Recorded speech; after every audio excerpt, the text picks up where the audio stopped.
Hello students, स्वागत है आप सबका फिर से हमारे इस यूट्यूब चैनल पर। नेक्स्ट टॉपिक हम लोग आज अपने स्टैटिस्टिक के इस पार्ट में हम लोग करेंगे क्वार्टाइल्स। भाई, ये क्वार्टाइल्स वाला टॉपिक ना ऑलमोस्ट एंडिंग वाले टॉपिक जो अपने चार रह गए हुए हैं, इन टॉपिक में से एक है। तो भाई समझेंगे आज के इस पार्ट में कि क्वार्टाइल के जो सम आते हैं वो किस टाइप के सम पूछे जाते हैं, आप लोगों के पास क्या अप्रोच रहती है क्वेश्चंस को सॉल्व करने के लिए। मैं आज की क्लास में यहाँ पर आप लोगों को रॉ डाटा के लिए, डिस्क्रीट के लिए और कॉन्टिन्यूस के लिए, तीनों के लिए आप लोगों को एग्जाम्पल एक एक बता दूंगा और आप लोगों को एक एक क्वेश्चन होमवर्क में भी दे दूंगा। बट उससे पहले हम लोग जानते हैं, थोड़ा सा समझते हैं कि क्वार्टाइल का दरअसल मतलब क्या रहता है। देखो, क्वार्टाइल जो है ना, मतलब अब यार ये क्वार्टाइल में बड़ी सीधी सी बात है, अगर आप लोग इसका वर्ड समझोगे ना, क्वार्ट क्वार्ट, ठीक है ना, QUAR, क्या क्वार्ट, ठीक है। जैसे क्वाड्रिलेटर होता है, क्वार्ट हो गया, ये सारे के सारे जो मीनिंग रहते हैं ना, ये चार पॉइंट से संबंधित हो जाता है ना। क्वाड्रिलेटर कुछ ऐसा हो जाता है, क्वार्ट मतलब स्टैंड फॉर फोर, ठीक है।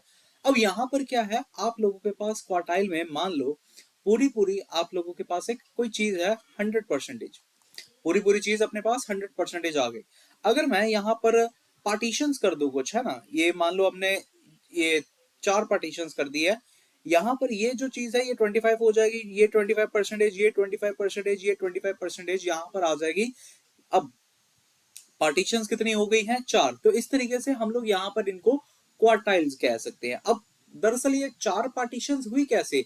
जब मैंने यहाँ पर तीन लाइंस ड्रॉ करी हैं, आप लोग देख सकते हैं भाई, ये तीन तीन लाइंस, ये जो तीन लाइंस ड्रॉ करी गई है, इसकी वजह से ही तो चार पार्टीशंस मिली है, ठीक है जी।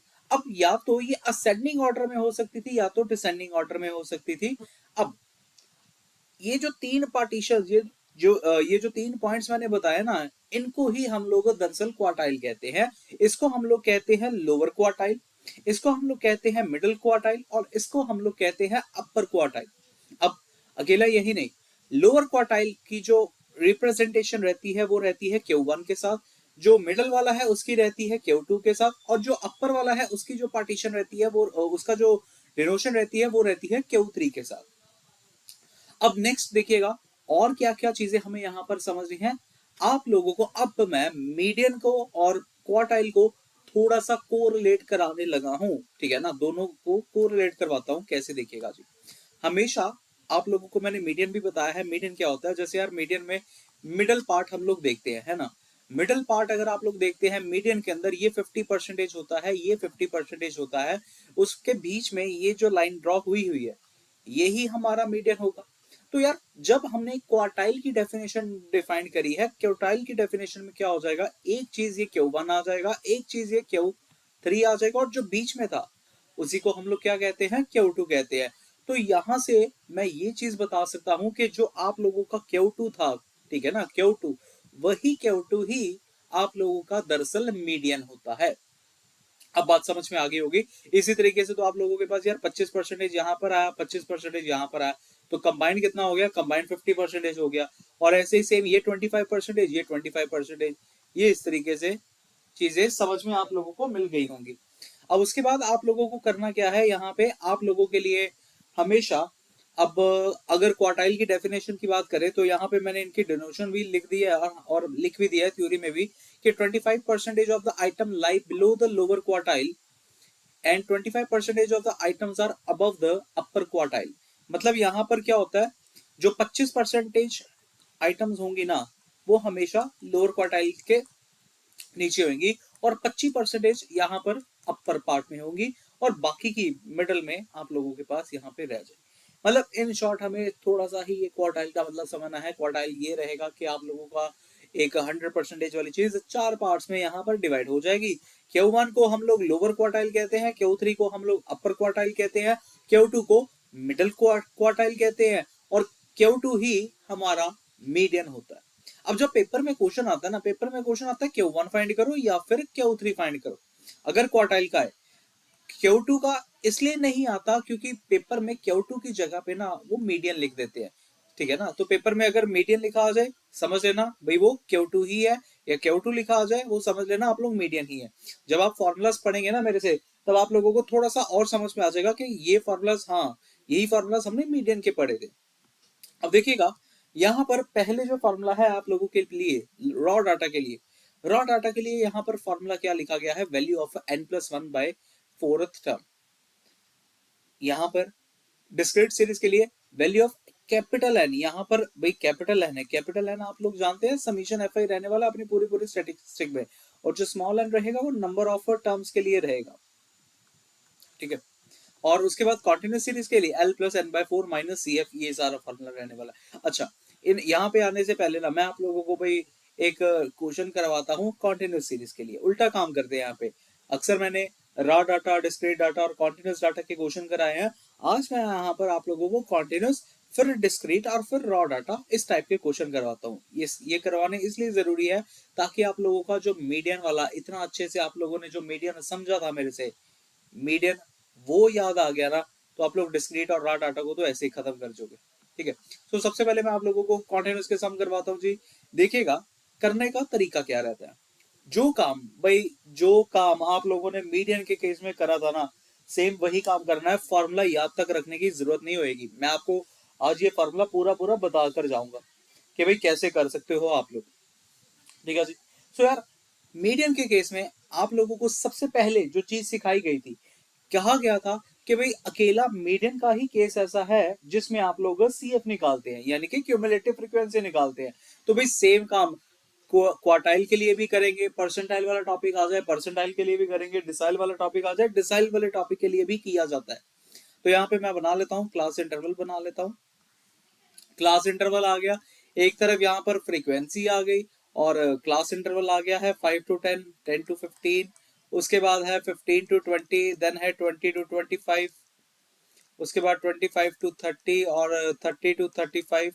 ये सारे के सारे टॉपिक अपने पास, ये सारे के सारे इंटरवल्स हमने लिख लिए हैं। उसके बाद 8, 7, 14, 16, 11 एंड 9 ये आ गया। और अगर सीएफ की बात करें तो सीएफ कितना आ जाएगा, यहाँ 8, यहाँ पे 15, 15 + 14 29, 29 + 16, कैलकुलेटर के ऊपर कर लेते हैं अभी, 29 + 16 तो 45 आ गया, 45 + 11 56 आ जाएगा, और 56 + 9 65 आ जाएगा। ये हमारे पास मिल गया है, और जो कैपिटल एन भी आया है वो भी अपने पास 65 आ गया। अब यार अगर हमें मीडियन का फार्मूला, चलो मैं मीडियन का फार्मूला पहले लिख देता हूँ।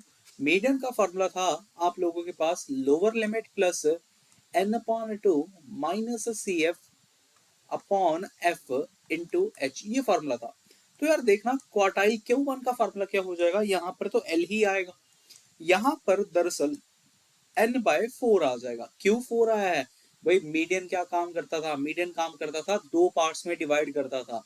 जो हमारा टोटल वाली जो चीज थी, कैपिटल एन टोटल वाला चीज था ना, उसको दो के साथ डिवाइड किया जाता था मीडियन के केस में। अभी डायग्राम बनाकर बताया ना, हाफ हाफ पार्टीशन कर देता था। लेकिन यहाँ पर क्वार्टाइल क्या करता है, क्वार्टाइल हमारे टोटल पार्ट को 4 पार्ट में डिवाइड कर देता है। तो यहाँ पर क्या आ गया, n/4 आ गया minus CF upon F into H। ये तो फॉर्मूला मैंने लिखा है अभी Q1 के लिए। अगर Q1 के लिए लिखा है, सबसे पहले भाई हम लोग Q1 वाली चीज निकालते हैं। Q1 वाली चीज से क्या मिलता है देखते हैं। सो भाई तरीका क्या रहने वाला है, Q1 वाला सेम एज इट इज भाई, सेम एज इट इज जो हमने मीडियन के केस में करा था। तो Q1 कैसे निकलेगा, उसके लिए हमें सबसे पहले n/4 निकालना पड़ेगा। n/4 यानी कि 65 डिवाइडेड बाय 4। अगर मैं इसको कैलकुलेटर के ऊपर करूँ ना तो ये कितना मिल जाएगा देख लेते हैं। 65 डिवाइडेड बाय 4 16.25, 16.25 आया। अब आप लोगों को याद होगा कि हमने जब करा था 16.25, हमने ये देखा था कि वो कौन से मीडियन के अंदर लाई करेगा, कौन सी मीडियन क्लास रहेगी। ऐसे यहाँ पर हमारे पास यहाँ पर क्या रहेगा, मीडियन क्लास, ठीक है। यहाँ पर भी मैं मीडियन क्लास ही वर्ड बोल लूंगा या क्वार्टाइल क्लास वर्ड बोल लूंगा, जो मर्जी। तो भाई 16.25 यहाँ पर कहीं पर लाई कर रहा होगा। हम हमेशा हाइयर वाला लेते थे, यानी कि 15 to 20 जो रहेगा हमारी वो क्वार्टाइल की क्लास रहने वाली है। पूरी बात समझ में आ गई। ये इस तरीके से अपना पूरा पूरा कंसेप्ट हो जाएगा। अगर ये चीज समझ में आ गई है, करते हैं फिर आगे काम करना क्या भाई। अब तो बस वैल्यूज लिखना रह गया। सो Q1 क्या आ गया, लोअर लिमिट क्या है 15 है। उसके बाद n/4 आया था 16.25 आया था, माइनस CF हम कौन सा लिखते थे, ये ऊपर वाला है ना, तो 15 आ जाएगा। फ्रीक्वेंसी कौन सी लिखी जाती थी, उसके सामने वाली, यानी कि 14 आ जाएगा। और जो क्लास का साइज है, जो विथ है क्लास की, वो कितनी है, 5 की है। तो यहाँ पे आ जाएगा 15 प्लस, नेक्स्ट यहाँ पर लिख लेते हैं, माइनस कर लेते हैं, ये माइनस करके आ गया 1.25, और यहाँ पर ये चीज डिवाइड बाय 14 इंटू कर लेते हैं 5, 15 प्लस, अब 1.25 को मल्टीप्लाई करवाएंगे हम लोग 1.25 इंटू 5 के साथ मल्टीप्लाई, और फिर डिवाइड बाय 14, तो 0.44 कुछ ये अपने पास आंसर आ गया है 0.44, यानी कि 15.44। तो क्वार्टाइल का Q1 का जो आंसर आ चुका है अपने पास, ये रहेगा, बिल्कुल सही आंसर है 15.44। नेक्स्ट इसके बाद हम लोग अपना Q3 भी निकाल लेते हैं एक बार कि Q3 कितना मिलता है। अब यार Q3 का जो फॉर्मूला रहेगा, उसके लिए समझना क्या आप लोगों के पास काम रहेगा। एल तो एज इट इज आएगा। अब यार Q3 है तो यहाँ पे तो n/4 जैसा आया है, यहाँ पर CF जो था वो भी सेम, फ्रीक्वेंसी वो भी सेम, और H वो भी सेम। लेकिन आप लोगों को थर्ड क्वार्टाइल फाइंड करना है, यानी कि Q3 फाइंड करना है। इस केस में आप लोग क्या करते हैं, जो भी आप लोगों का n/4 था, इस n/4 को दरअसल 3 के साथ हमने मल्टीप्लाई कर देना है। मतलब यार आप लोगों ने n/4 नहीं लिखना, आप लोगों ने 3n/4 लिखना है थर्ड क्वार्टाइल के लिए। अगर ये चीज समझ में आ गई है, बस अब तो भाई हो जाएगा आप लोगों का आंसर। देखना कैसे निकलता है। Q3 is equal to, lower limit हम लोग एक बार चेक कर लेते हैं कितना आएगा। देखो लोअर लिमिट कैसे आ सकता है, 3n/4 ही हमें निकालना पड़ेगा। आप लोग 365/4 ये वैल्यूज को सब्स्टिट्यूट करके देख लो कितना आंसर आप लोगों को मिलता है। पहले मल्टीप्लाई करवा लेना 3 इंटू 65, उसके बाद डिवाइड बाय 4 कर लेना, तो 48.7 मिल गया, 48.75। अब 48.75 हमारे इस क्लास इंटरवल में कहां पे लाई करेगा, यहां पे कहीं पे कर रहा होगा 48.75, ठीक है ना, यहाँ पे। तो अपर वाली अगर हम लोग लिखेंगे तो यहाँ पर ये वाली जो रहेगी, ये क्लास रह जाएगी, Q3 की क्लास ये रह जाएगी। तो कितने थी ये, 25, ठीक है। तो लोअर लिमिट यहाँ पर आ गई है 25, प्लस जो 3n/4 आया था, 3n/4 आया था 48.75, 48.75 माइनस जो CF है, क्यूमुलेटिव फ्रीक्वेंसी है, इनके ऊपर वाली 48.75 से ऊपर वाली वो है 45, और जो फ्रीक्वेंसी है बिल्कुल सामने वाली जो फ्रीक्वेंसी लिखी गई है वो है यहाँ पे 11, फ्रीक्वेंसी आ जाएगी 11, और क्लास का साइज जो था वो था 5। इस तरीके से आप लोग इन क्वेश्चन को सॉल्व करते हैं। उम्मीद है आप लोगों को क्वार्टाइल टॉपिक अगर टफ लग रहा होगा तो भाई अब बड़ा ही इजी लग गया होगा जब आप लोगों ने मीडियन के साथ इसको कोरिलेट करवा लिया। यहाँ पे आंसर आ जाएगा 25, यहाँ पे इनको सॉल्व कर लेते हैं हम लोग, ये 3.75 मिल जाएगा, 3.75 बाई 11 इंटू 5, ऐसा कर लेते हैं। कैलकुलेटर के ऊपर सॉल्व कर लेते हैं, 3.75 इंटू 5 कर लेते हैं, और फिर डिवाइड बाय 11 कर लेते हैं, 1.70 आ गया, 25 प्लस 1.70 दैट इज 26.70। ये रहा अपना करेक्ट आंसर, ठीक है ना। इसके बाद नेक्स्ट पार्ट हम लोग एक और डिस्कस कर लेते हैं यहाँ पे, आप लोगों की बेटर अंडरस्टैंडिंग के लिए। इस क्वेश्चन को आप लोग होमवर्क पे भी जरूर करिएगा जी, होमवर्क में भी करना है, मैं भी अभी सॉल्व करके बता देता हूँ, ठीक है ना। ऐसा करता हूँ मैं अकेला Q1 निकाल देता हूँ, Q3 आप लोग इस सम का होमवर्क में करेंगे अटेम्प्ट, ठीक है। सो भाई फिर से बना लेते हैं अपनी जो सारी चीजें अभी मैंने आप लोगों को बनाकर दिखाई। सबसे पहले तो क्लास इंटरवल लिखेंगे, क्लास इंटरवल और एक फ्रीक्वेंसी, और एक अपना पास यहाँ पर आ जाएगा CF। क्लास इंटरवल आ गया 20 to 25, फिर है 25 to 30, फिर है 30 to 35, उसके बाद है 35 to 40, 40 to 45, 45 to 50, 50 to 55, 55 to 60। और जो फ्रीक्वेंसी है 60, 80, 90, 150, 180, 130, 140 और 60। ये सारी की सारी सी एफ आ गई, एफ आ गई। अब CF लिखते हैं ना, 60, 140, यहाँ पे इनको कर लेते हैं ऐड, 140 प्लस 90 ये आ जाएगा 230, 230, then 380, then 380 plus 180, 380 plus 180, 560, 560 plus 130, 560 plus 130, 690, 690 plus 140, 690 plus 140 830 और लास्ट में हमें मिल गया 890। तो इस तरीके से आप लोगों का कैपिटल एन ये जो आ गया है ये 890 आ चुका है। अब मैं आप लोगों के लिए Q1 निकाल रहा हूँ। Q3 वाला जो टॉपिक रहेगा वो होमवर्क में आप लोग इसका अटेम्प्ट करेंगे। तो Q1 के लिए भी formula L plus N by 4, ध्यान रखना क्वार्टाइल है Q1 है इसलिए divide by 4, N by 4 minus CF by F into H, that's इट। अब भाई अगर n बाय 4 मैं सबसे पहले फाइंड करूं, n था 890, 890 को डिवाइड बाय 4 करेंगे, यहाँ पर कैलकुलेटर के ऊपर देख लेते हैं 890 डिवाइडेड बाय 4 तो 222.5 222.5 ये मिला ना, 222.5 मिला। 225.5 225.5 तो किन दो नंबर्स के बिटवीन लाई करेगा, यहाँ पर लाई करेगा, दैट इज 32 35 हमारे पास रहेगी मीडियन क्लास। पेपर में आप लोग ना जरूर ये सारी चीजें लिखा करें कि हमारे पास मीडियन क्लास क्या है, क्वार्टाइल क्लास क्या है, मॉडल क्लास क्या है, ये सारी चीजें हमेशा लिखा करें, वरना आप लोगों के जो मार्क्स होते हैं वो कभी कभी टीचर कट कर देता है। अगर टीचर कोई अनजान सा हो, उसने आपका मतलब स्टेप मार्किंग पूरे अच्छे से करनी हो तो वो हमेशा आप लोगों के मार्क्स जो होगा वो काट लेगा। यहाँ पर ये आ जाएगा 30, n बाय 4 हमारे पास मिला था 222.5 माइनस सी एफ है उसके ऊपर वाला यानी कि 140 और फ्रीक्वेंसी आई थी 90 और यहाँ पर ये आ गया है 100। नेक्स्ट 30 प्लस यहाँ पे और कैलकुलेशन हम लोग कर लेते हैं, 222.5 माइनस 140 82.5 और इसको भी अगर आप लोग 100 के साथ मल्टीप्लाई कर लो 8250 आ गया और फिर डिवाइड बाय 90 कर लेंगे तो 91.66 मिल गया। 91.666 आ रहा है तो 91.67 हो जाएगा जी। तो भाई इसको सॉल्व करके जब आप इनका प्लस करेंगे तो प्लस करके एक बार देख लेते हैं हम लोग के आंसर हमें क्या मिलता है। 30 प्लस 91, अरे 91 आ रहा है। हो क्लास का साइज मैंने h इंटू 100 क्यों लिख दिया है, इंटू 5 आना ना, इंटू 5 आने वाला है, इंटू 5 आएगा, ये रब कर देते हैं। हाँ भाई वो एक्चुअली मैं परसेंटेज निकालने लग गया था, परसेंटेज के केस में इंटू 5 करते हैं, हमेशा हम लोग क्लास साइज ही मल्टीप्लाई करते हैं ना। इस बार मैंने फॉर्मूला यहाँ पे, हाँ यहाँ पे h लिखना था, मुझे h लिखना चाहिए था तब सही होना था, इसलिए कहते हैं पेपर में पहली फॉर्मूला लिखा करे। करते हैं भाई दोबारा, माइनस 222.5 माइनस 140 82.5 और इसको आप लोग मल्टीप्लाई करवाएंगे 5 के साथ और फिर डिवाइड बाय 90 करेंगे, 4.58 4.583।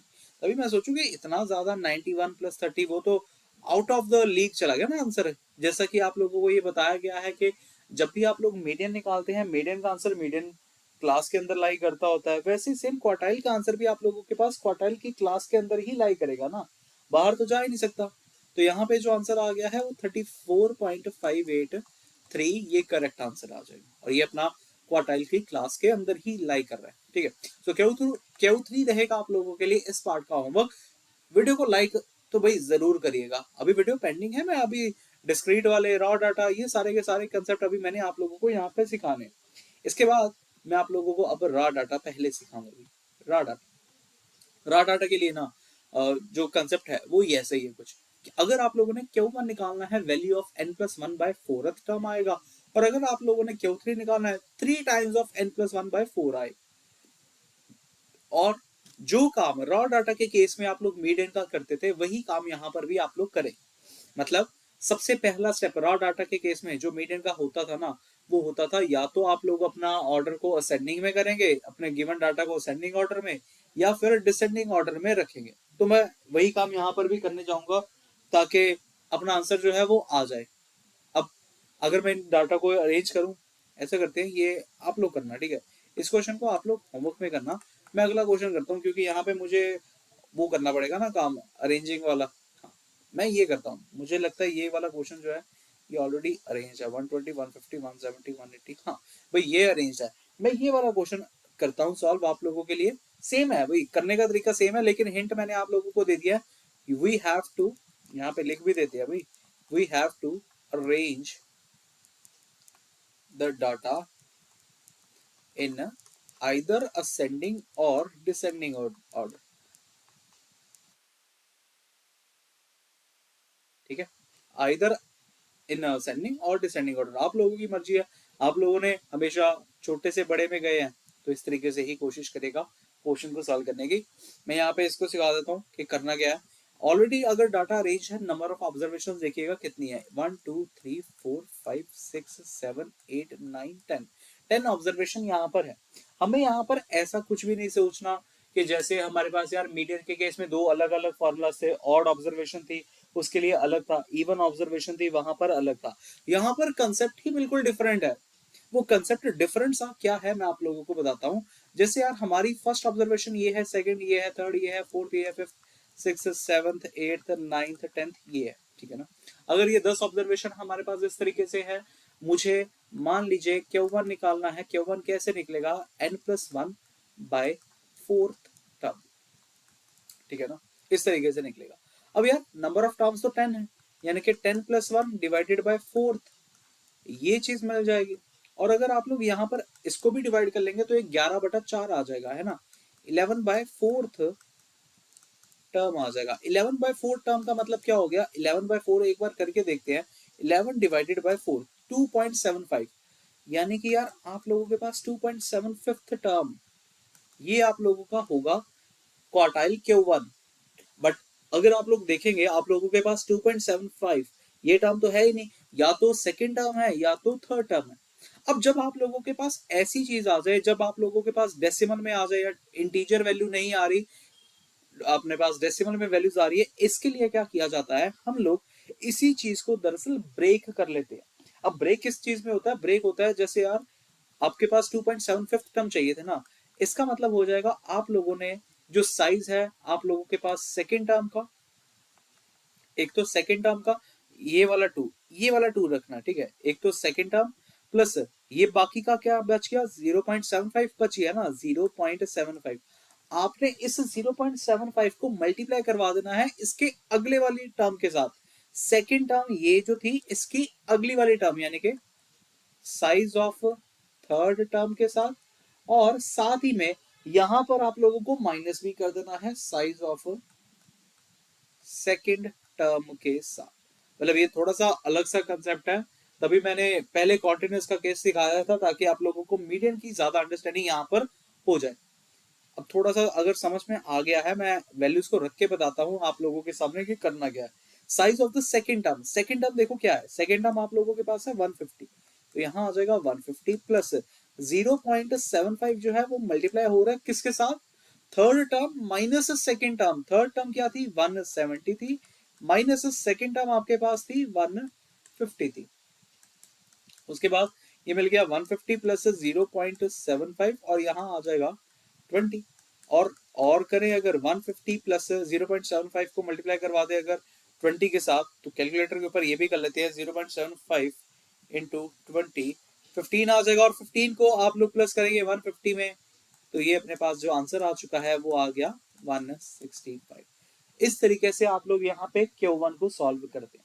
एक और करके बता दो, क्यों Q3 भी सॉल्व करके बताता हूँ कि कैसे आप लोग Q3 फाइंड करते। फिर से वही बात, डाटा जो था वो ऐसे ही है डाटा, ठीक है, इसको ऐसा ही रहने दो और यहाँ पे लिखते हैं Q3।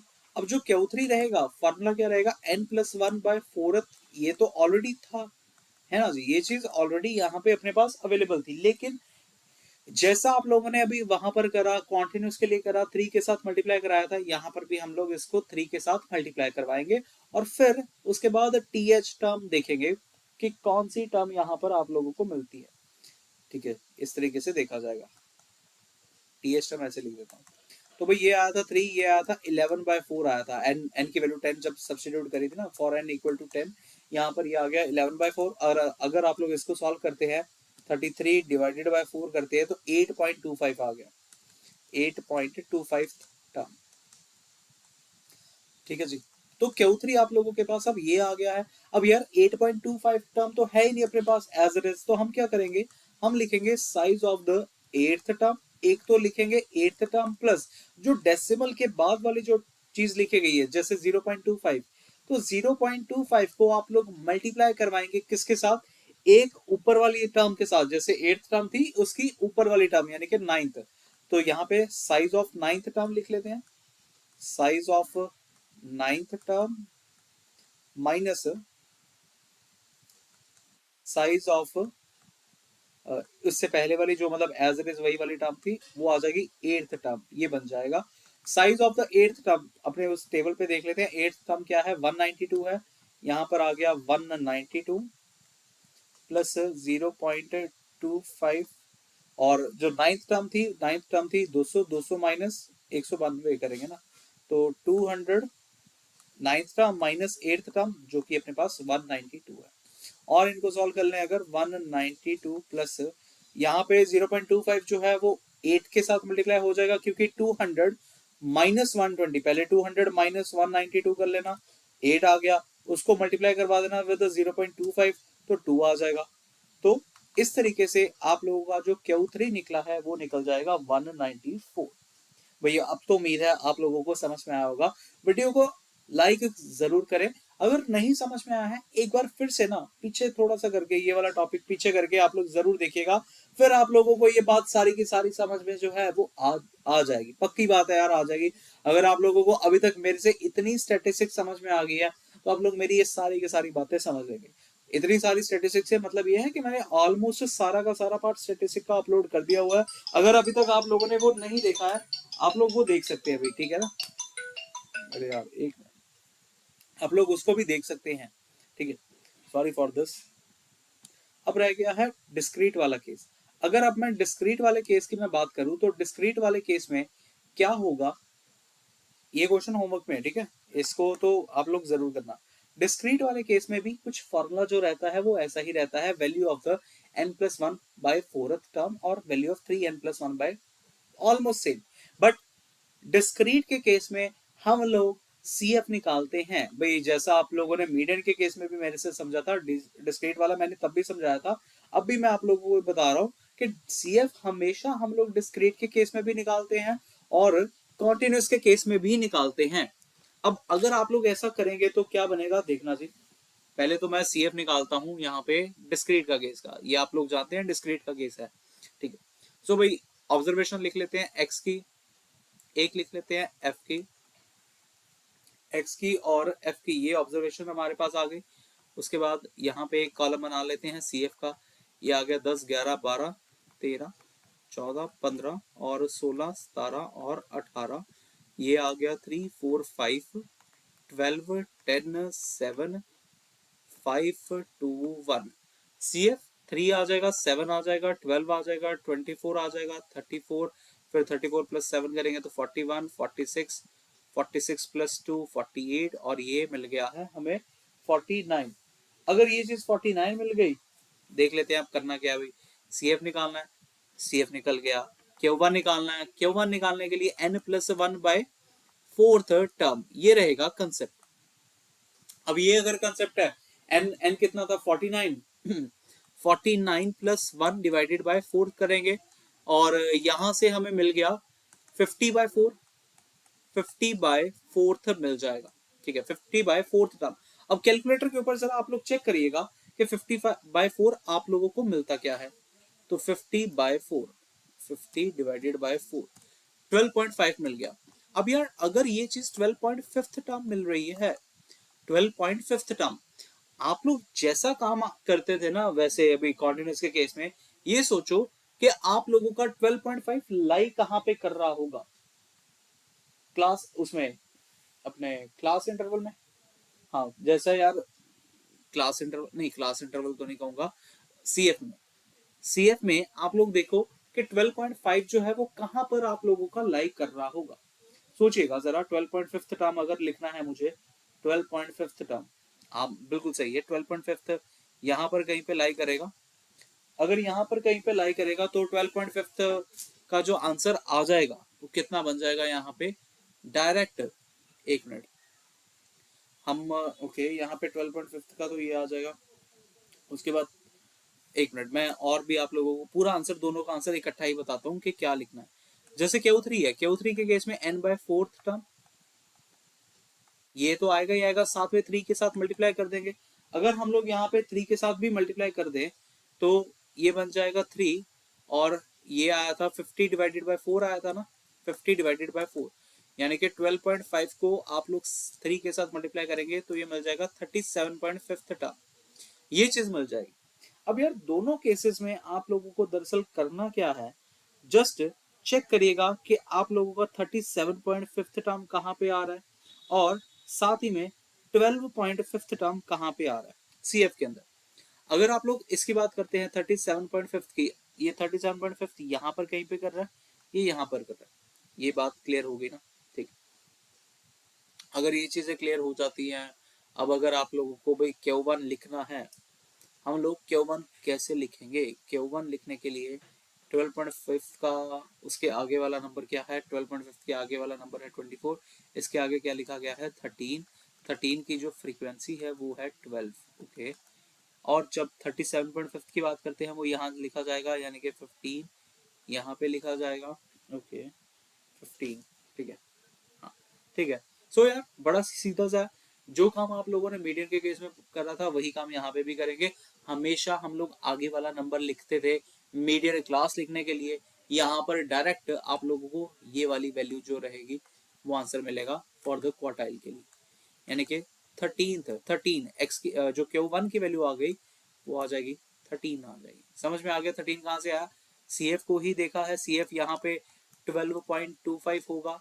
अगर यहाँ पे 12.25 है तो उसके आगे वाला नंबर ही हमेशा यहाँ पर हमारे पास रहेगा। और अगला जो है यहाँ पे 41 वाला नहीं 41 नहीं 37.5, 37.5 के आगे वाला है 41, 41 के जो सामने चीज लिखी गई है वो है 15। तो इस तरीके से जो Q3 की वैल्यू आ गई वो आ जाएगी 15। तो Q3 15 और Q1 जो रहेगा वो 12 रहेगा जी। अब Q1 को थोड़ा सा मैं सोच रहा हूँ कि Q1 का आंसर ऊपर वाला लिखे। अगर हम लोग यहाँ पे ऑब्जर्वेशन देखें कितनी है, 1 2 3 4 5 6 7 8 9, 9 ऑब्जर्वेशन है। अगर यहाँ पर 9 ऑब्जर्वेशन है, मिडल वाली जो रहेगी, मिडल वाली कौन सी है यहाँ पे 14 है, हाँ मिडल वाली 14 है ना। अगर मिडल वाली 14 है, यहाँ पे 13 आ रहा है, यहाँ पे 12 आ रहा है, यहाँ पे 11 आएगा, यहाँ पे 10 आएगा, कुछ इस तरीके से। तो यार यहाँ पे 12 बनना चाहिए। तो आई थिंक ओके, यहाँ पे फिर एक करेक्शन कर लेते हैं। जैसा अगर आप लोगों के पास Q1 आए, मेरी बात सुनना समझना, अब अगर आप लोगों के पास Q1 आए, Q1 के केस में instead of moving to the further next वाली वैल्यू लेने की बजाय आप लोग ना ऊपर वाला ही देखना है यार, 13 नहीं 12 आंसर लिखते हैं इसका। 12 कैसे? मैं ये कह रहा हूँ कि Q1 के केस में आप लोग ऊपर वाला नंबर चूज करना। ऊपर वाला कैसे? या 12.25 यहाँ पे लाई कर रहा था, आप लोग इससे 12 के अकॉर्डिंग देखेंगे कि हमारे पास उसके x की वैल्यू क्या है। तो x की वैल्यू यहाँ पे क्या है 12 है, तो इसका जो आंसर करेक्ट माना जाएगा वो 12 माना जाएगा। और जो Q3 आएगा, Q3 के लिए तो नेक्स्ट हायर ही लेंगे। सिर्फ ये केस थोड़ा सा एक्सेप्शन वाला है, तो इसको जरूर भाई नोट जरूर करिएगा। उम्मीद है अब आप लोगों का ये जो डाउट है पूरा पूरा क्लियर हो गया होगा। इसके बाद मिलते हैं हम लोग नेक्स्ट पार्ट में, जहां पर हम लोग कुछ और स्पेशल टाइप ऑफ क्वार्टाइल्स को हम लोग जरूर डिस्कस करेंगे, सो दैट अब इसके बाद आप लोगों का क्वार्टाइल वाला टॉपिक भी ऑलमोस्ट डन हो जाएगा। ठीक है जी। So thank you so much जी वॉचिंग फॉर द वीडियो जी। अगर कोई भी आप लोगों को डाउट रह जाता है फिर भी आप लोग कमेंट बॉक्स में कर सकते हैं, यहाँ पर मुझे बता सकते हैं। बट मैं आप लोगों को बता रहा हूँ, अगर आप लोगों ने इसको 13 आंसर मार्क कर दिया ना तो शायद पेपर में गलत हो जाएगा। इसलिए पहले वाले के केस में, Q1 के केस में प्रोसीडिंग वाला लिखना है और Q3 के केस में सक्सीडिंग वाला लिखना है। ठीक है, तो ध्यान रखना इस चीज का। मिलते हैं नेक्स्ट पार्ट में जी। Have a very good day जी, bye bye, take care, thank you so much for watching this video.